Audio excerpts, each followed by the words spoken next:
Greetings and welcome to another episode of Super Speak Sundays. I'm your host, James the Orator. You know what we do? We identify ordinary people who have gone on to do extraordinary things and are still doing extraordinary things. And we are excited. Once again, we thank God for another opportunity to spread the good news and to share information about these great guests that we invite to Super Speak Sundays.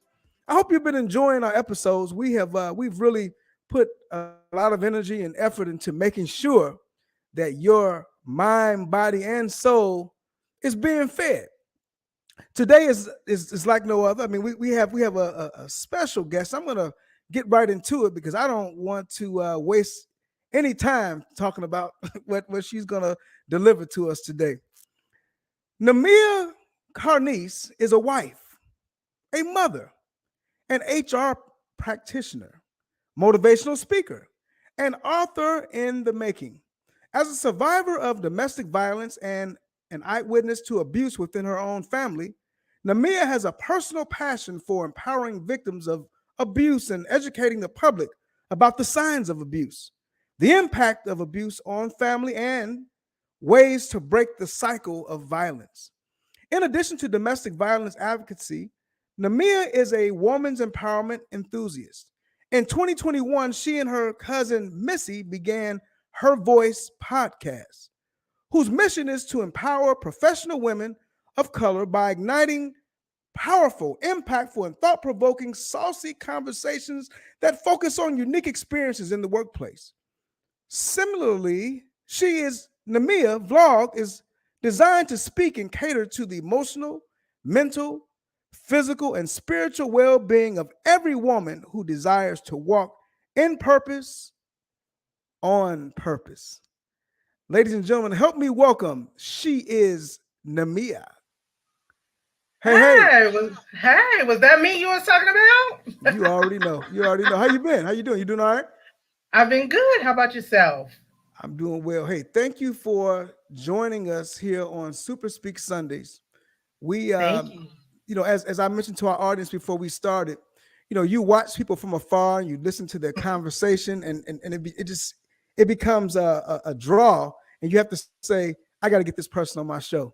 And so we did just that. We reached out to you, and you are here today. And so we definitely appreciate you taking the time. Thank you. Customarily, I oh yeah, go ahead. appreciate being here. Thank you.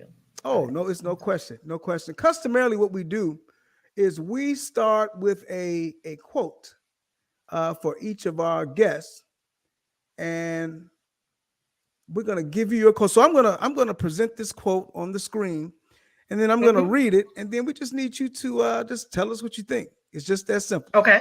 You ready? Okay. All right. Okay. I could do that. Right. This quote says, "When they go low, we go high," and that's by former First Lady Michelle Obama. What are your thoughts? Oh, I like that quote. First of all, Michelle Obama herself just represents class. She represents femininity as a Black woman. And so, me, myself, being a Black woman, I just appreciate those things. And so, I love Michelle Obama. I've read her book. I've gone and seen her speak. I've gone to lectures of hers. And so, yeah, I really love her as a woman. I really love her and what she brings and what Yeah. she brought to Barack Obama as he was the head of her life and the president of the United States, and just kind of the classiness that she brought. Yeah. But when they go low, we go high. To me, it just represents don't let nobody bring you down to their level. Right. Right. And I stand by that because people will test you.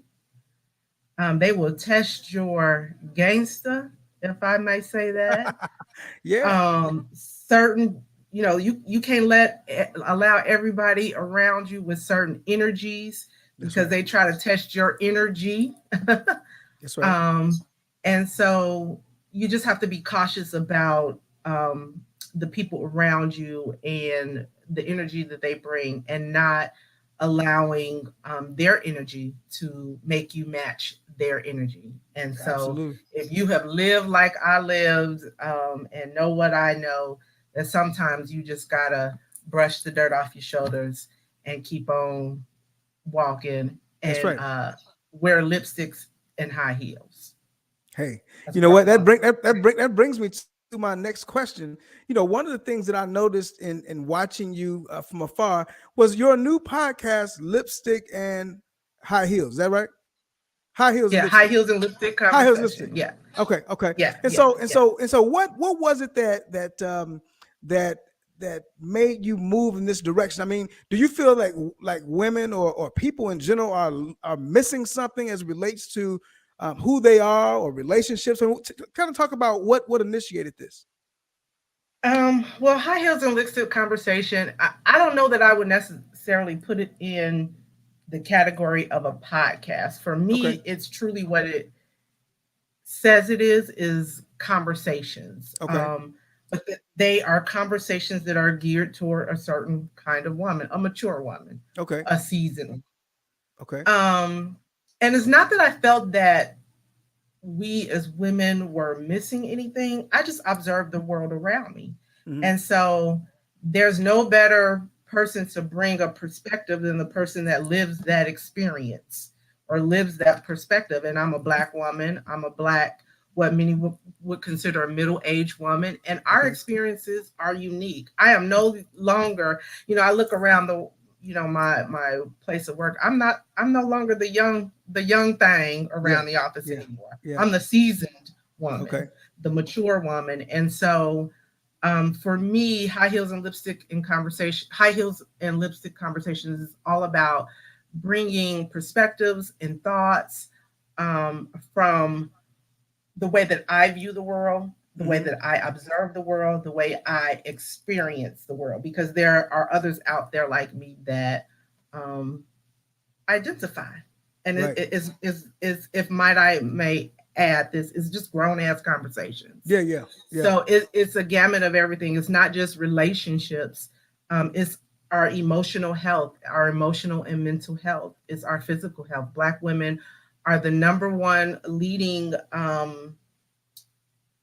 individuals in terms of heart disease. It's Hmm. a silent killer for us. So we talk about those things. We talk about emotional and mental health. Yes, Okay. we talk about relationships. And in fact, this month is dedicated to love and relationships, high heels Okay. and lipstick conversations. But it's just not those things alone. It's those topics that are relevant to us as seasoned, mature women, um, that we experience every day. So, you know, Yeah. the topic could be anything. Absolutely, absolutely. Yeah. You know, I noticed that, and I respect, your target group. But is there, in your opinion, is there an opportunity to impact younger women, because we're seeing a different dynamic now with our Oh, yeah. young ladies, where Yeah. they are not getting the foundational, and not just women. I don't want to just pick on the women, but our young people, period, young men included. There are missing elements that we're seeing with our young people. And so is there, and maybe this might be something in the future, but is there a plan to address some of the gaps that we're seeing with our young people, particularly young Oh, women in your case? absolutely. Absolutely. In me saying that these conversations are for mature women, I don't want to say it represent mature women conversations, those who Hmm. can, um, handle the Digest it. conversation, digest it, right. But I would be remiss um, for not saying that the intention is to, because when we get this age, we're supposed to be examples. We're Sure. supposed Right.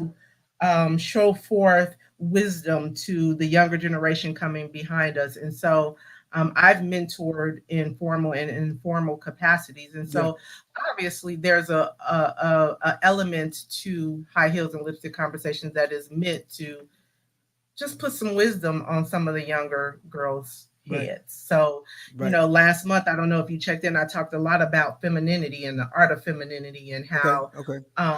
that can only help us as women, Hmm. because that is a lost art in sometimes in this younger Yeah. generation of Yeah. women. or they don't see the value in that, or they see that as Mm-hmm. an old school way of thinking. And so, yeah, obviously, I'm going to bring some of what I've learned, what I have learned that works for me as a Black woman. Yeah, I'm going to bring that to the table, and hopefully, yes, obviously, I hope that it teaches the younger generation of women. Absolutely, absolutely. You know, as I was reading your bio, I noticed that, and this is something that we know the young people experience right now.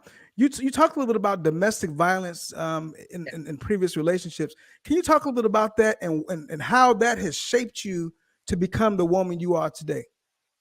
Oh my gosh. So my experience actually goes back to seeing it in not only the home, but seeing it in my family. My Mm-hmm. grandmother, I always share this story when I have spoke publicly.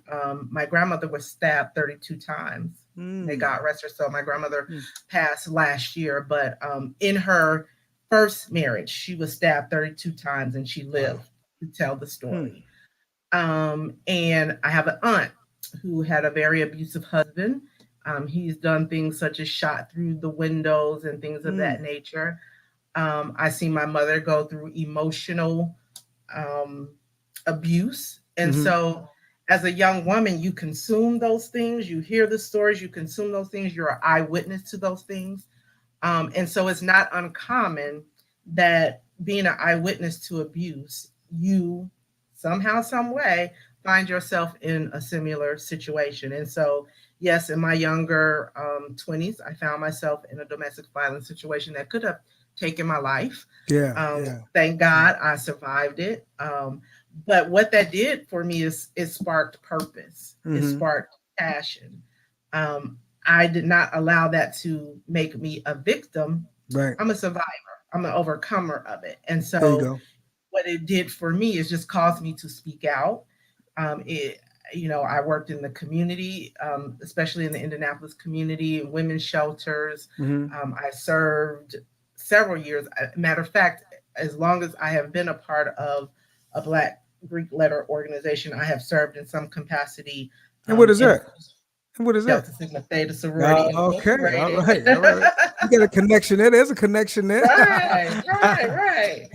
So, all the years that I have been a part of Delta Sigma Theta, I have served in a capacity of chairing the domestic violence Sure.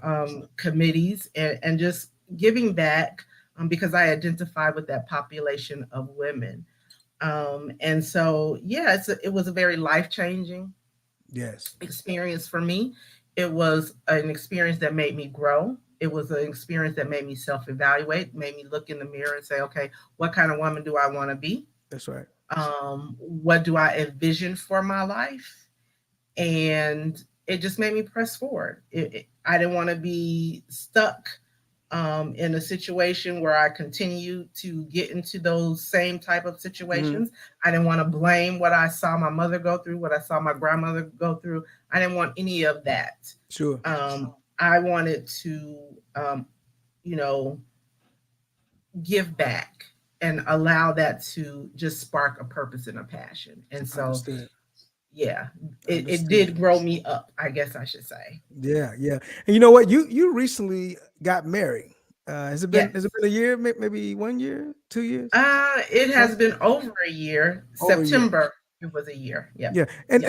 and not to get into your personal marriage, but when you think Right. about holding out to get married, how much of an impact did your past have on you wanting to wait, or maybe it just wasn't the right time? I mean, were there traumatic experiences that made you hold out from the union of marriage?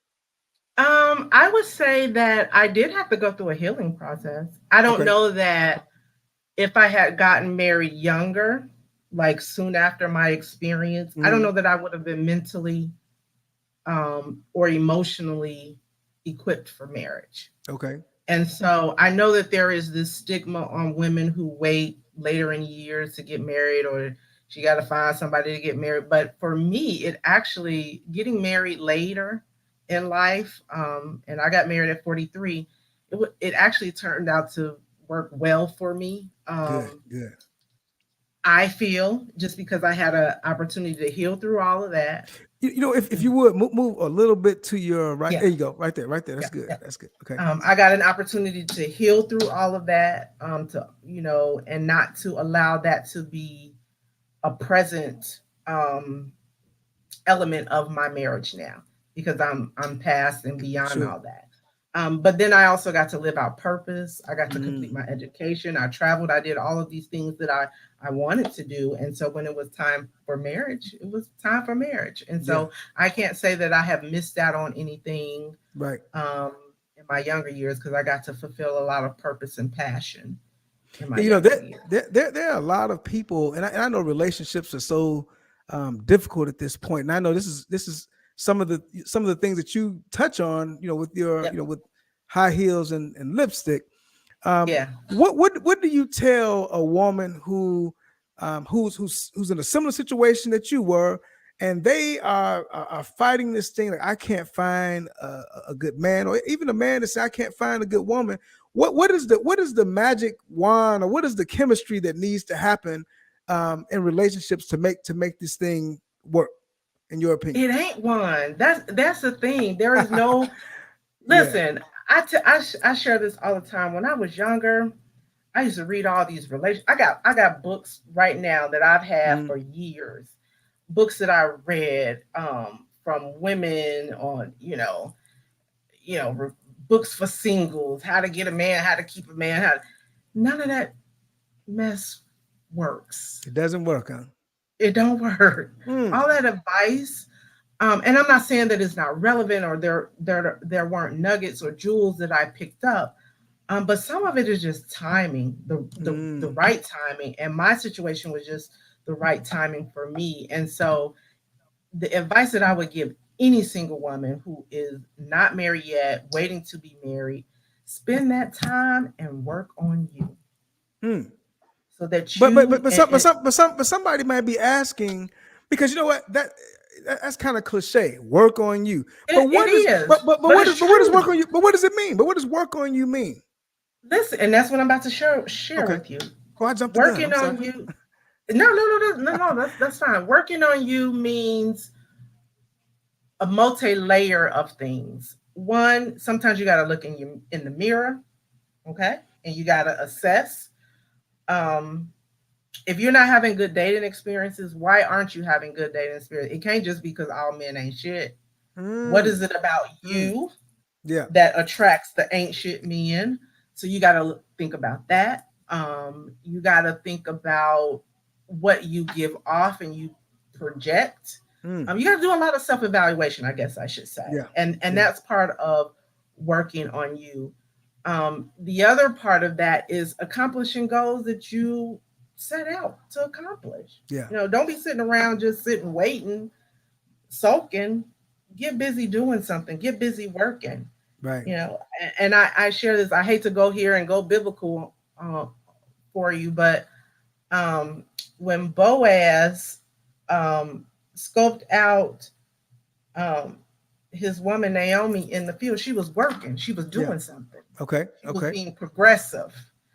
And so, just work on you. Be about your education and accomplishing goals, but at the same time, um, be self-aware. And so Mm-hmm. I think for me, I did a lot of looking myself in the mirror when I didn't have good dating experiences, or I thought this was going to be it and it turned out not to be it. I always took that time to reassess and reevaluate so that I didn't continue to go in that cycle. But some of it I just think is just chance. It's Mm, demographic. It's about where you live. It's about your circle, who you're around, who you put yourself around. And you can't look at anybody as the formula. yeah. You got to set your own formula. While you're looking at so and so, seeing what worked for them and how they got a man and all that, that may not be your formula. That may Yeah. not be your path. And so you can't get hung up in all that. One of the things, you're a professional woman. So you are an HR professional. You work and you've done very well for yourself in terms of being able to lay a foundation in terms of your professional career. You know, were there certain criteria that you established to say these are 3 to 4 things that are must-haves for me before I even move forward? Because I think now we're seeing, and I think both men and women do this. The criteria becomes such an important component that we may miss out on what may be for us. And so, speak a little bit Yeah. to that. Yeah, I think you have to have standards. So, of course, I have standards. I did not want to experience any of the kinds of relationships that I experienced when didn't lack, I didn't have wisdom, or Mm-hmm. when I was lacking wisdom. So Right. that's my 20s, and some of my 30s. I didn't want to continue in that cycle. So you have to have standards. You have to know what you want, and you have to know when to negotiate, when to compromise, and when not to compromise. There's some Mm-hmm. things you just can't compromise on. Treating you well and treating you good as a woman, those are things that you just can't compromise on. Right. But does he have to make a certain amount of money, and does he have to be this high? Like some of that stuff. Listen, as you get older, it just becomes non-relevant. And Yeah. so I had this conversation with someone not too long ago, and we were talking about Kevin Samuels and the whole phenomenon. And I said, you know what? I don't feel like I was Kevin Samuels' target audience. He Okay. was talking to a totally different audience. He wasn't talking to the 45-year-old woman who was clear on what she wanted, and he was to, he was talking to the women who have grandiose ideas about relationships. That wasn't my story. I didn't need $1 million figure man, a high value. I wanted someone that respected me, treated me well, was big on family, big on, because I like to travel and Mm-hmm. and have fun, big on us just having fun together and enjoying one another, because those are the things that are important to me now. Sure. Making six-figure incomes and all that, those are just non-essential. Primarily because I make my own money, and I came to the table with my own money. So Right. um, what I bring to the table, we can only bring to the table and combine and make it even better That's right. together. And Right. so I didn't necessarily need anybody bringing me a certain income level or showing me certain things, because I had already experienced things for myself and I already had a career and things of that nature. So Kevin Samuels, I was not his target audience, I guess I should Hmm. say. Okay. And so, it's just as important for us as ladies to bring something to the table as it is for men, but Wow. sometimes we miss that. Mm, 'Cause we, talk a little bit about that. I mean, what do women miss? I mean, what do they miss in terms of, you know, um, bringing something to the I, table? I, Because yeah, I I think think so. I think we sometimes live in an environment where, maybe a woman says, "Hey, I'm beautiful," or maybe, I have all the assets, that I need to attract, anybody who I want. But we all know that those things, they do go away, and you need to have, something else that's gonna, Yeah, sustain, you and the relationship. yeah, Talk a little bit about that. yeah. I do. I think sometimes we do forget that it is just as important for us to bring stability. It is just as important for us to bring peace to a man. Hmm. It is important for us to bring. Sometimes we think that men are scared of strong women, but that's not true. Sometimes it determines how you bring across that strength. Hmm. um, because you still have to, if I may say this, don't take this the wrong way. This is just like girlfriend talk, but you still have to allow the man to be the man. So it's not always a matter of them being intimidated by our strength. It's just how do you come across with your strength.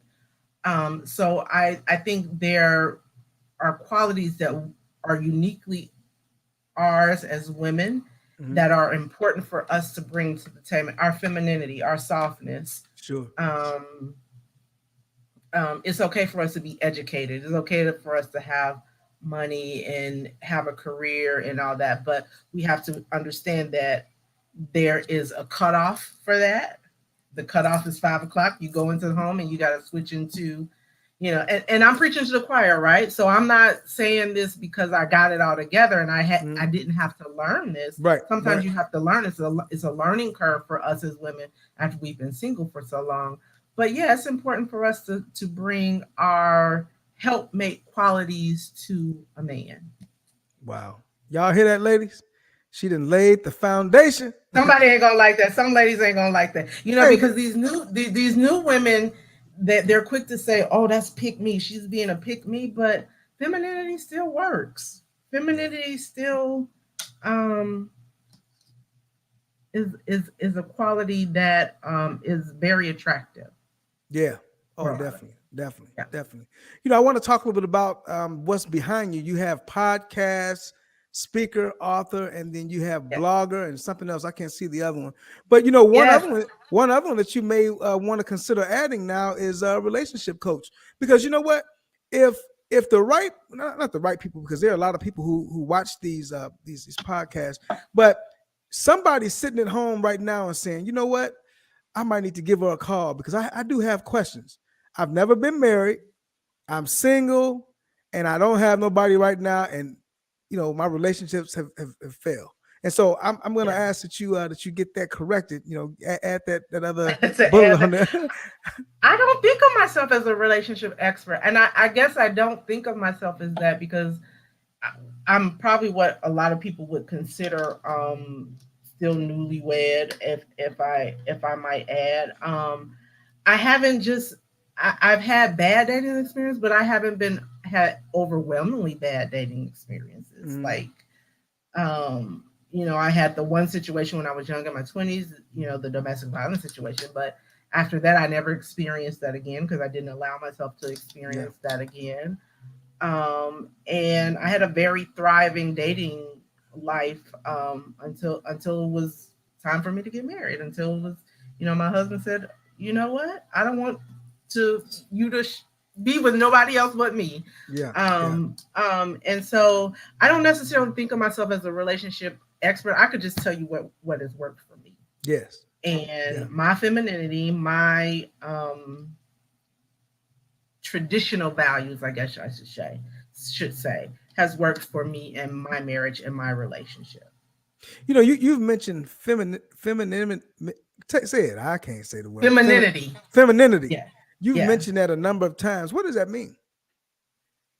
You know what? So have you? I don't know if you pay attention to what I am. Is I'm an observer of relationships. I'm an observer of what's trending, and there is a lot of just back and forth, especially as it relates to relationships between Black men and Black women. Mm, And the one gripe that I have heard more than once is how women, Black women in particular, have lost the art of femininity. And so when I think of femininity, I think of the unique qualities that only us as women can bring. mm-hmm. It's in our softness, it's in our vulnerability, it's in our ability to help our mates. It is in our ability to reason. It's the softer side of our mates. Mm-hmm. And it's a very extensive definition. I don't think you could just sum it up in a Sure. few Right. words, but there's so many different layers to femininity. I guess I should Absolutely. say. Okay. Yeah. All right. I mean, it sounds like people need to go to your YouTube channel and all of your other social media. Yeah, they're right up here. She's Yeah. on Facebook, Instagram, and what is this other one? YouTube, TikTok. YouTube, TikTok. And so, hey, Yep. you all better follow her. Now, I mentioned these earlier. So, talk a little bit about the podcast host and speaker and author. I know you don't want to talk a lot about the book, but you got something hot on the press that's coming out. Talk a little bit I about that. got something. I got something coming. Obviously, my target audience is women. I'm sharing my experiences and how I have overcome And so, what I will give you is that the book that I am writing, that is nearing its completion, and the goal is to have it out by this fall. It's going to help people to, or women in particular, live a life of purpose and Mm. find their purpose and see that every experience that we have is useful. Wow. There are no wasted experiences if we take the lesson to be learned from them. And so um, the book itself is about one particular young lady, and I kind of extrapolate and expound on her story. And there are 7 lessons from her. So I will give you Okay. that much. That there are Wow. 7 lessons from her, and the her has a significant meaning. Okay. Healing, empowerment, and restoration. And so Mm. we're going to look at a young lady. We're going to uncover her story. We're going to extrapolate her story. We're going to pull back all the layers of her stories. And out of her story, we're going to gain 7 lessons that we learned from her, about how we can heal, how we can feel empowered. Because I'm a Yeah. women's empower enthusiast, which is what that last bullet point says. Wow. Which you can't Wow. see, but yeah, 7 lessons from her. Coming soon. Hey, Fall, look at fall time. look out for that book, y'all. Yeah. She is Amia. I mean, she is Nemia. Thank you so much. This Thank has you been for having me. oh yeah, this has been a fruitful conversation.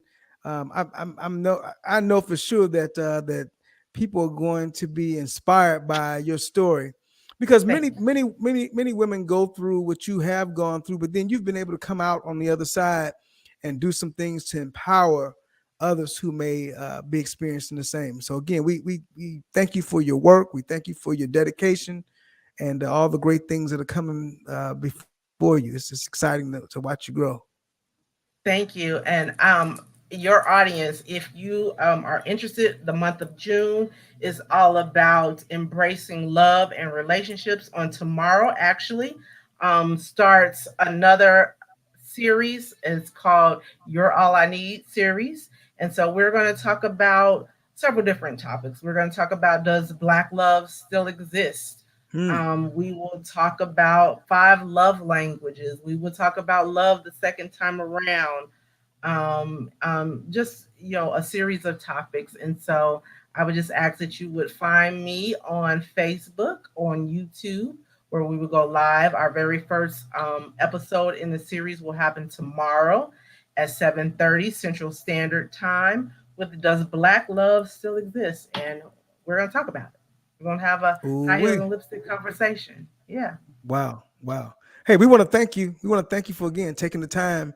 Again, it's been it's definitely been you know it's been a good thing. It's been a good thing today for sure. Thank you. Hey, I appreciate you.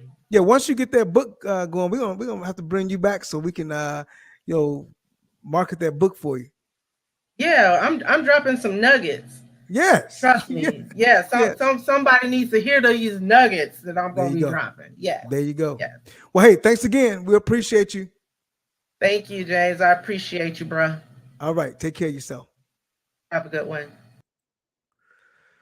All right, ladies and gentlemen, you've heard from She Is Nemia, and she, gave you a prelude to some of the things that she's going to be talking about in her book and some other things. I mean, she has a lot of things going on. So don't sleep. Wake up. If you need some relationship advice, seems like she can help. She's denying herself, but I'm saying she can do it. All right, y'all. This is James the Orator. You've been listening to Super Speak Sundays, and we appreciate you listening.